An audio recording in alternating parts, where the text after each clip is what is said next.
How to install our manual timing chain tensioner in a Polaris RZR turbo model. So that'll go for any model that's a turbo, so an XPT, a Turbo S, and a Pro. The O-ring is seated in the tensioner, okay? So you're gonna get it just like this. So it's gonna be a little bag here, so you're gonna open her up.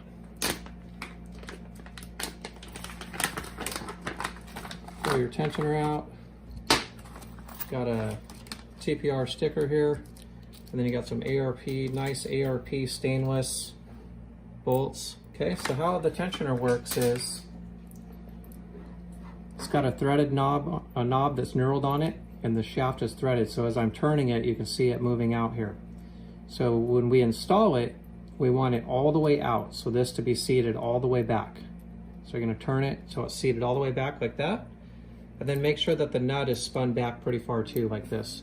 Is with the motor running at temperature, after the motor's run for at least 20 to 30 minutes, the fans have come on and cycled, the engine's hot, all you're gonna do is you're gonna loosen this nut with the engine running. You're gonna loosen the nut and back it off, and with it running, you're gonna turn the tensioner all the way in the same way we did just installing it this first time. And from there, you should have good luck with your tensioner and no failures like the factories.